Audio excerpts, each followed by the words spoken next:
Howdy, stranger. Don't say howdy, stranger, to me.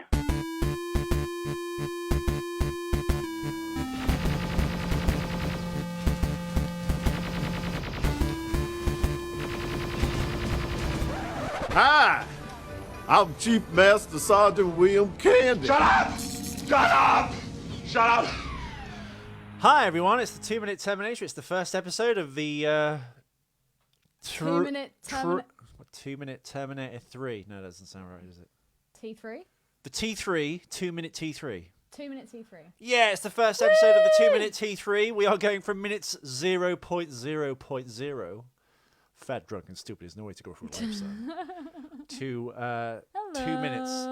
It starts with the Sweet Lady Columbia sign, and it goes all the way through to John Connor saying, "The future is not written." Which, I guess, is what we were left with at the end of Terminator 2.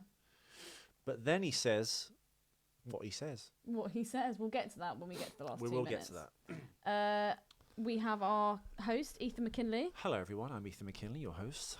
I've been with you now for the better part of a year, actually. We started this last March. Oh, really? The end of last March, so 9 months.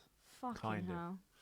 We've only done 2 films. We're hoping to smash that record and actually go through all through the films, much to Ellie's chagrin.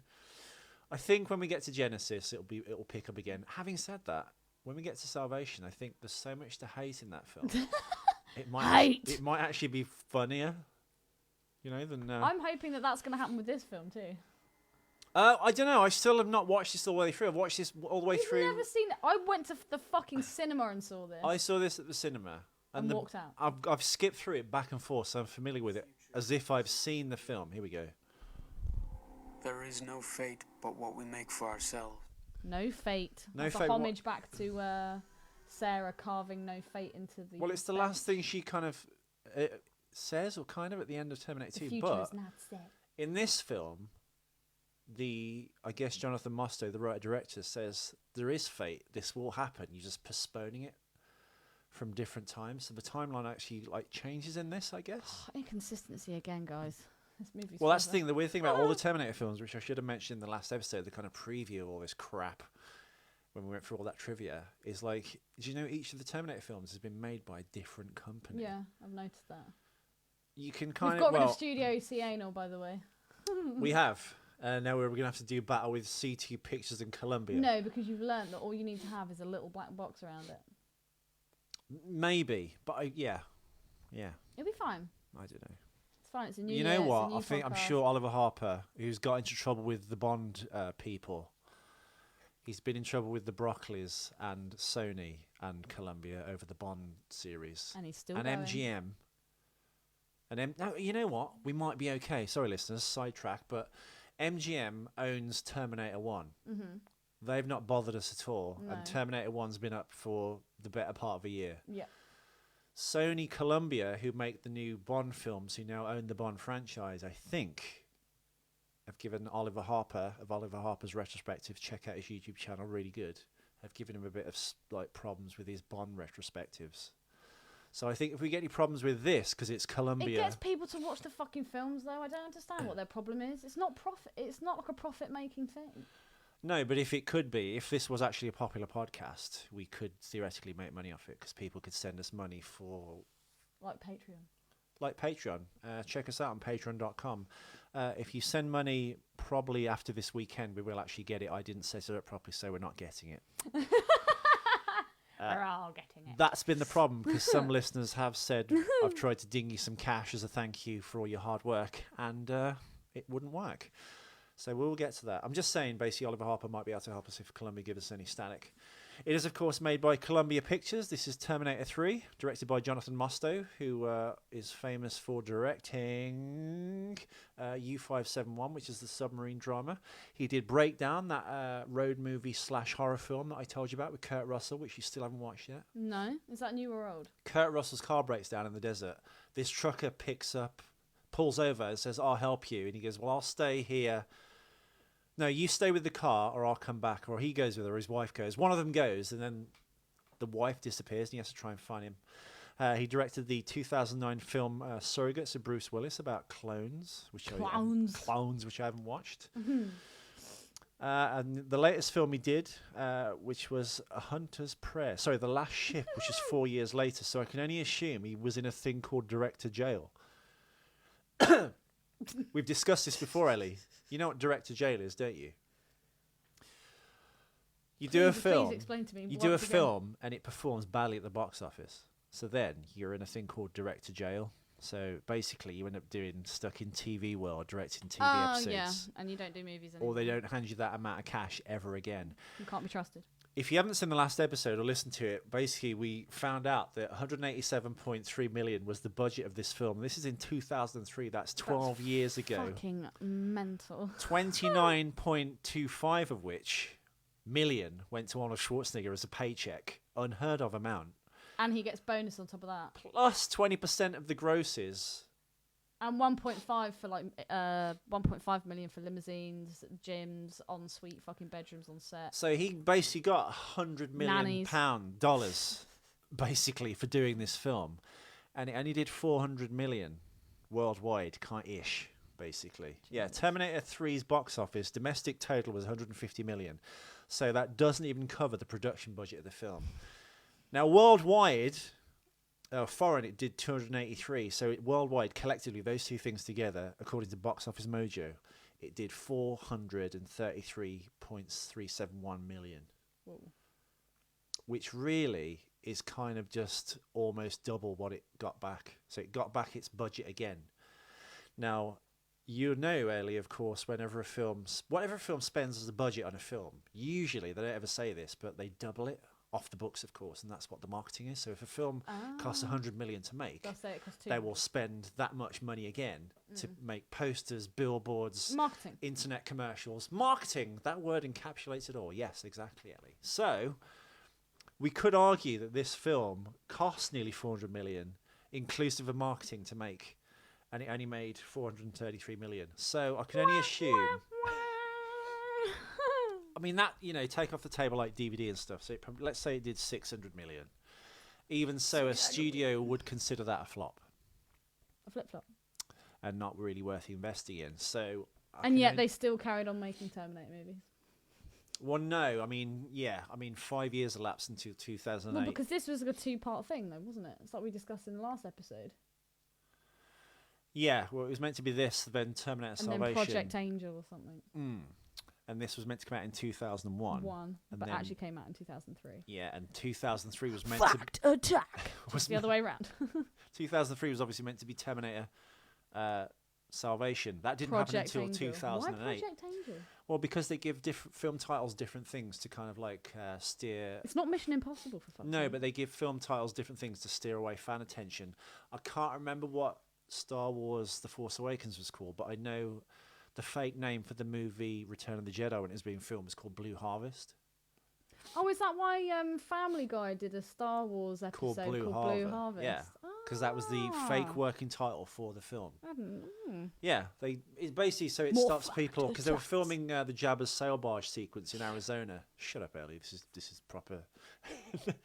They were filming the Jabba's. You always end up talking about fucking Star Wars. Well, because people found out they found out what Blue Harvest actually was, and then that part of the desert was inundated with fans, and it fucked up shooting basically. Oh. So I can only assume Project Eagle, because they thought, wow, if we do another Terminator, everyone's going to care. They didn't. We'll call it, Project Angel. Sorry, Project Eagle was the working title of the commercial I did for an insurance company called Go Compare earlier this year. Earlier last year. So yeah, I can only assume Jonathan Mosso didn't do another film really until this year. Or sorry, forgive me. He did Surrogates in 2009. That was a box office bomb. And then nothing happens to him until Hunter's Prayer in 2014. So that brings us bang up to date with this year. And there we go. Ellie, you have anything to say? No, I was going to start discussing the first 2 minutes. Let's start discussing the first 2 minutes. We're actually going from minutes 00 to the first 2 minutes.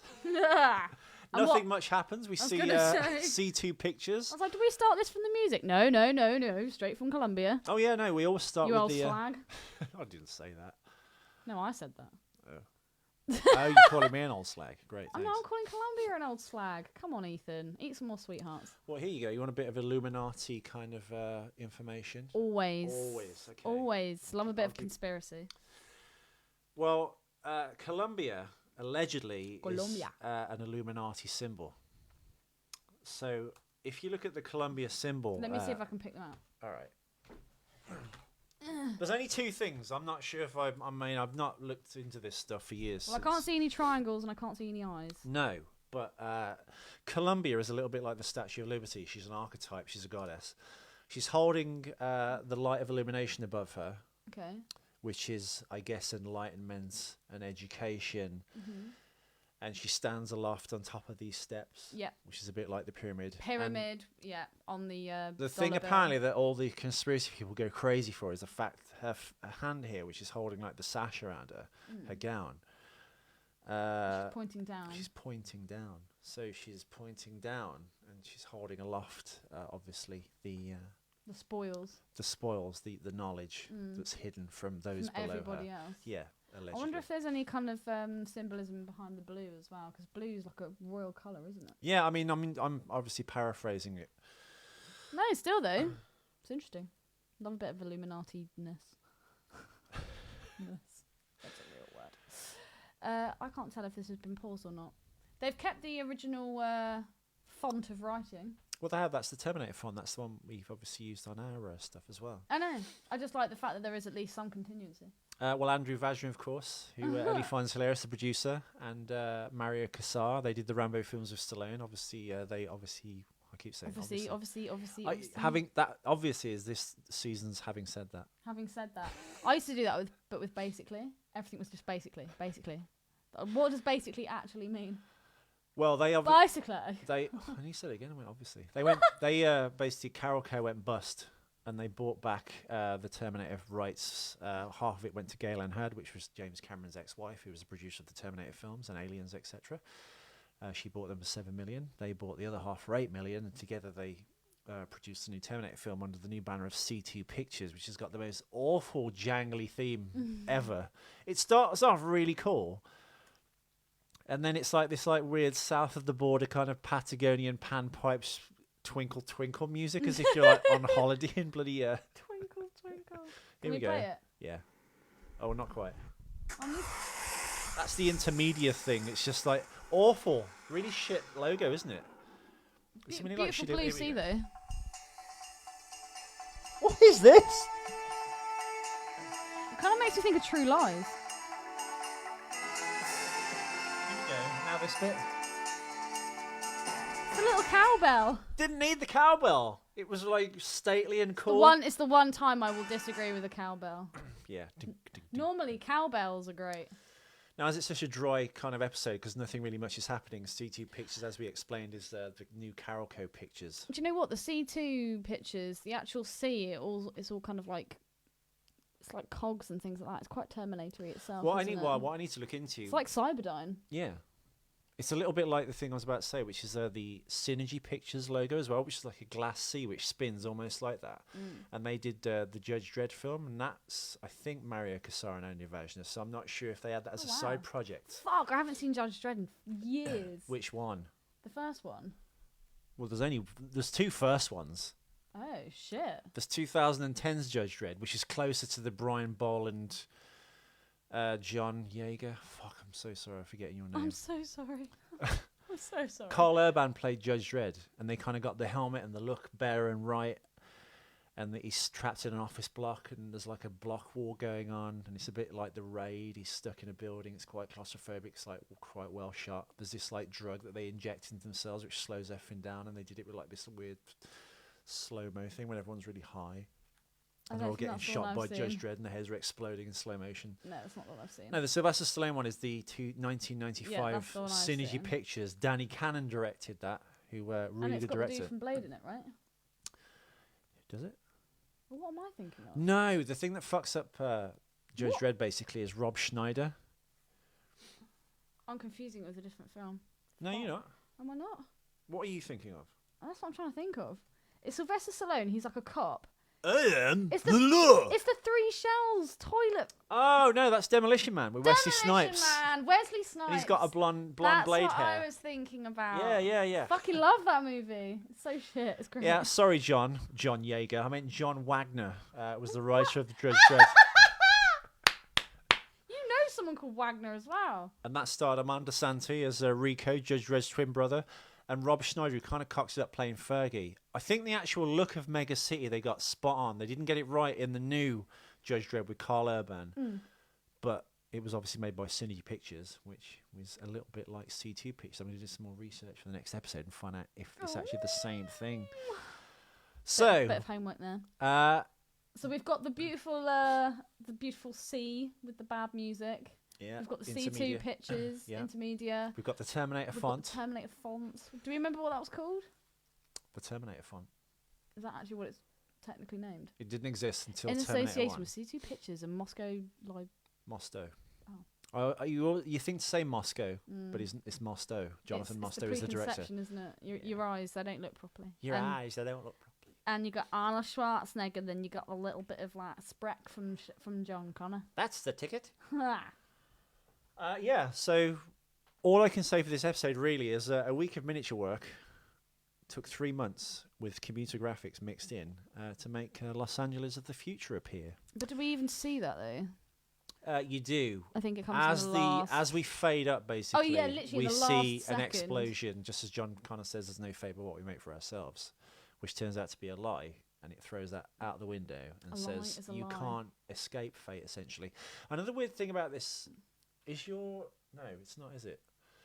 There's some weird look as I was logging this film and watching it. I thought the monitor on my computer was not calibrated properly, but it's got this very dull look. It doesn't have this vibrant kind of feel to it. The Columbia sign, the film itself, it was like there was this like sunglasses film over the entire thing. Like a filter. Yeah, but it's the actual film. It's really strange. I think because you're so Is it used to just seeing. Is it just on this one? No, each film has a different cinematographer, and I think because I was so used to seeing like James Cameron's work, which is like very kind of like Crisp and crisp beautiful and blue. Yeah. This didn't have the color palette, and the look of this film isn't quite as pretty or Maybe that nicely just done. shows the standard that James Cameron works to, though. And also, I think because you're so used to seeing the Terminator in this like crisp blue or this or that, this has got quite an earthy look to it. And it doesn't really suit the Terminator. Yeah. And when we're going to get to Terminator Salvation, that is just almost always completely brown. Even the Terminators themselves Yeah, the whole are brown. film, yeah. The whole thing just looks rusty It's and just brown. drab as fuck, man. Yeah, really strange. Dollars dishwater. Now, as we come to the TX, a number of actors were actually considered for the TX. Would you like to know who those actors were, Ella? I would love to, but I just don't know if we're jumping ahead really because it's No, not no. actually in these 2 minutes. It isn't, but sometimes if there's a naked, should we say, 2 minutes when there's not much going on, Ooh. Does I've- that mean I can do a fact attack? I've popped in some fact attacks. Here we go. I can't look at you when I do it. I'm joking. Fact attack. Ha! Never gets old. Ethan hates it. Yeah, the first one of the first actors in the running for the TX, or the Terminatrix, which he became when Arnold suggested maybe we should go with a woman. A woman. Vin Diesel. What the fuck? What's wrong with that? I don't like Vin Diesel. Remember in He's a 2003? fucking, I don't know, he's just a bit of a meathead. Yeah, but at the time he was more of an acclaimed actor. He'd just done this really short film which won loads of like film festival awards. That's when he came to the attention of Steven Spielberg and he put him in But is that because he beat him up? No, he put him in Saving Private Ryan. He also voiced the Iron Giant, which is an animated film you should watch. I've seen really it. good. Okay, did you like it? Yeah, it was good. Yeah, he's the voice of the robot in that. The Iron Giant. Yeah. Right, here's one that might blow your socks off, Ellie. Fact attack. Basketball player Shaquille O'Neal was Oh my considered for the Terminator. Now, we said in the preview episode that they'd never cast a black man Yeah. after O.J. Simpson's Terminator. They're actually going to consider casting a black man. Shaquille. Yeah. So Shaq. Sounds like he belongs to the fucking So Solid crew. I know. Well, the only problem with Shaq is he doesn't look threatening at all. Even though he's like fucking 8 feet tall, he's the most benign looking black dude you've ever seen in your life. He's just like, he's almost like a hard looking version of Forrest Whitaker with a lazy eye. Who's the guy? Oh my god, fucking Mr. Stroke. Who's the guy that plays the big black man in Green Mile? Michael Clarke Duncan. He'd have made a great Terminator. I don't think he would. Really? Yeah, because he He's again. a fucking tank. But he's too soft looking. He's too like. He's not threatening, is he? He's too nice. You Oh, want to hug him. who plays Eva Green's kind of bully boy in Sin City 2? A Dame to Kill For. The big black guy who ends up with the golden eye. In Sin City 1 it's Michael Clarke Duncan, but because he died in 2012, they cast Dennis Haysbert, who replaced Michael Clarke Duncan. Maybe he'd make a great black Terminator. Yeah. And again, I don't know. He didn't have to be a tough-looking guy. I don't know. Maybe he just didn't. You just need to have some kind of presence. David Ajala would be a good Terminator. He's got those evil eyes. What about one of your friends? What about Marlon? Just said David Ajala. What about Marlon? No. Marlon's too friendly looking. Saki's too friendly looking. Well, they're both lovely, but Saki especially. Sorry, Marlon, we love you, and you've got a beautiful body. But You haven't met Marlon properly then, maybe. No? I spent some time with Marlon. You were like, oh, so Marlon's got a nice body, has he? I was like, yeah. All black people do. That's not true. See, what they do is they get breed the big black with the... We digress. So Shaquille O'Neal. Now, as we move further into the let's have a female Terminator that Arnold Schwarzenegger obviously suggested, Of course. this might have been good. Famke Janssen. Who's she? She's the lady from GoldenEye. She's Jean Grey in the X-Men. She played like the woman who kills brunette. men with her thighs. Yeah, she's Yeah. hot. And she's 50. Wow. 51. And she looks pretty damn good. It's amazing what surgery can do. She's got my DNA. Now, as we they obviously settled on Christina. See, I don't know. I can agree with. I mean, I would love to think that it is possible. I've always found that men age a lot better than women. I think that's just fact. When we were looking at pictures of Heather Graham the other day, we were like, fucking hell, she looks incredible. I found out she's had loads of work done. Well, it's done in such a way it doesn't look like she's had work done. I know, but she's had loads of work done. I want to believe. I really, really do. I want to believe. I'm not one of those women that's like, oh no, this is wrong with her, or oh no, that's wrong with her. If a woman's genuinely hot, I'll be like, yeah. And Heather Graham, she does. She looks fucking sensational. I can't see. But I originally thought that everything was just natural. She's had like Botox. Actually, no, I don't think she's had any actual cosmetic surgery, but she's had fillers and she gets Botox injections. But she doesn't look like she's had fillers. Yeah, but she has. And she can make expression. Well, it's done in such a way that it doesn't seem damaging or like evasive to her body because she's still got like wrinkles. Oh god, her physique's incredible. Like her body, well done, Heather. But all I'm saying is all of this completely natural. That's all I'm saying. She's fucking hot. I don't know, but I think she's got the basic building blocks. Absolutely. The foundations. Yeah. How tall is she, Ethan? Famke Janssen, 6 foot. Whoa. She's a big one. Well, she's 5'11". She's a tall one. Linda Hamilton, Ellie, Yes. was approached to reprise her role of Sarah Connor. Did you know that? I did not know that. But she turned it down. Why? Is it because she couldn't work with Cameron? I guess because it was Do you Cameron. reckon Cameron made her sign an agreement saying that she would never be in another Terminator movie unless he fucking directed it? Well, I don't know, maybe. could have But happened.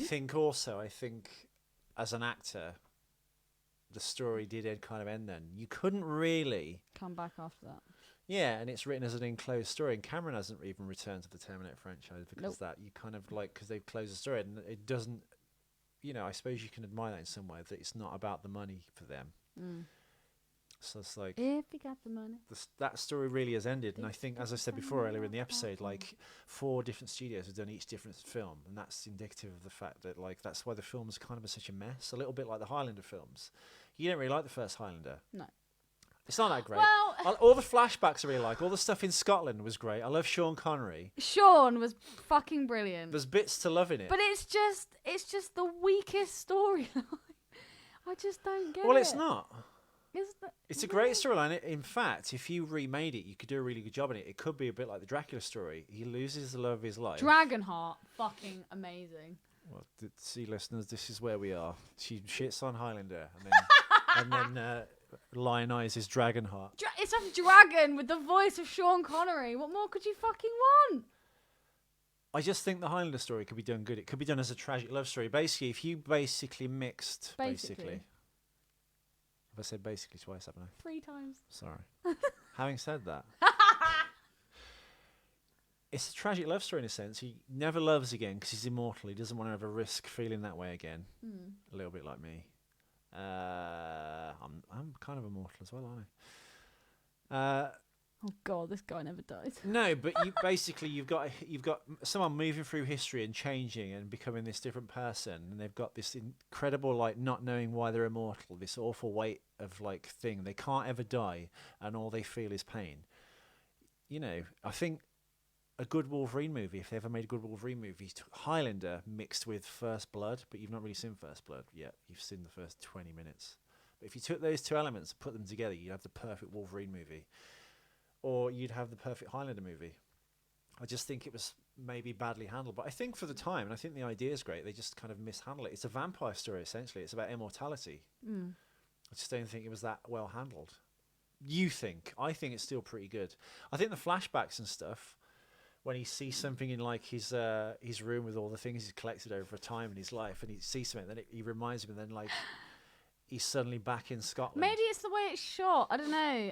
Again, from what I can remember, there's almost like a weird filter over that. And I love old shit. Well, that's movies. Russell Mulcahy, who did loads of 80s music videos. He did like the Duran Duran Lost Boys video and loads of like Hungry Like the Wolf. But he applied that ethos to film, and I think that's why you got lots of music video directors after that point coming in. You had Tony Scott came in from commercials. You had Adrian Lyne, Alan Parker, Ridley Scott from like the 70s, and then the 80s you had Russell Mulcahy, etc. Can't think of any more, but like things suddenly became chop and change, really fast edited and stuff. And Highlander was one of the first films that kind of applied that to film. Okay. So when he looks at his fish tank, and it like the camera looks at through the fish tank and rises that, and you're back in Scotland and he's on top of a lock. All that stuff's really cool. Okay, the flashbacks, yes. The rest of it, I don't know. I struggled, but I loved Sean in it.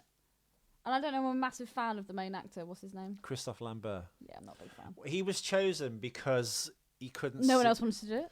No, he's just got this slightly weird look in his eyes. I think because he can't see very well without glasses. And because of that, it gives him this kind of like slightly alien presence. So they say. That's what the director said. He's got this slightly alien quality to him because he's not an English actor. And weirdly, of course, you had a French actor playing a Scottish person, a Scottish person playing a Spaniard or an Egyptian. Yeah. So with still a Scottish accent. Yeah. But I don't know. He was famous. I love that he's never played that down, and that comes back to Arnold because he's never ever tried to play down his accent. Bringing it back. Or Van Damme. Can I get a high five? Yeah. Christophe Lambert was famous because he did a French film called Subway, directed by Luc Besson. Luc Besson, of course, did La Femme Nikita. He did The Fifth Element. He did Leon, or The Professional, if you're in America, with Jean Reno. Yeah, I like that. So he's like the Spielberg of France. And then he did a film called Greystoke, which is about Tarzan, which is a good film you should watch. It's like one of the, I guess if you had like a real life Tarzan story, that's what it would be. Okay. Like he gets found by Ian Holm. You like Ian Holm, don't you? Like Ian Holm, he's exploring in Africa and he comes across this kind of like wild boy, as we all do, feral boy. You know, whose parents were killed as missionaries or something back in the day. And they all. See, now I'm just thinking Batman. The chimps killed his parents, and then the baby of him was raised by the chimps. But it's a good movie. Like the Jungle Book. Yeah, but it's like this. It's like a real. It's a Victorian really melodrama, but with Tarzan. Oh my god! When was it made? I think it's 80. Okay, I have to see this movie. Maybe. I'll definitely watch that. What's it called again? And the twist of it is he's actually a famous English lord. It's Greystoke, the Legend of Tarzan. So he's actually Lord Greystoke's grandson. So he's inherited to all this cash, and everyone's like trying to fight over his estate, and they're all going, "He's a monster. He shouldn't get this." Yeah, it's good. Is that what's going to happen to you, Ethan? You're actually going to find out that you're royalty. A week before I die, but like, oh, by the way, Ethan, the awful life that you've led. Actually, you're this fucking pimp who should be living out in America. And you've got a week to live. Yeah. Make it count. It'd be like Brewster's Millions. Or it'll be like The Holiday with Alec Guinness, which you've never seen. No. You should watch it. It's really good. Yeah. Yeah, it's a great movie. I keep meaning to watch all those old Ealing films and stuff. And all watch that them! Stuff. Like the Lavender Hill Mob. That's an amazing film! The Lady Killers. Have you not seen that? I've seen the one with Tom Hanks. Oh, God! Fucking hell! It's Coen Brothers. I think I've probably seen more black and white movies than you. Okay. And that is saying something. Jesus Christ. There's a line of dialogue in this film. It basically explains that Sarah died of leukemia in 1997. Oh dear. And there we have it. That was the first 2 minutes of 2 minute T3. 2 minute T3. T3 2 minute. T3. T3 2T. No. 2? Think of something good. T3 2T. T3. T3 2T. T3 2T. 2T T3. T3 Why don't we 2T. let the listeners decide? Yeah. What do you think we should abbreviate Yeah. this show to be called? What should we call it, guys? And also, what do they think? We didn't hit the music again. We didn't. Fuck. We're getting warmed up. It's fine. I'll just play this. I've got a But slightly... Ethan has changed the music, and I fucking love it. It's so good. I might tinker with it some more, but you'll get the first versions of that coming in now. Coming in. I kind of missed the original theme. Really? Yeah. What, to the first one? Yeah, I think not knowing anything about that, how to put music And together. then actually making it. And then by pure That was accident making something amazing. actually good. And I've not been able to do it. I tried to do one from fresh, knowing what I know now, and I couldn't do it. It's probably because I wasn't there.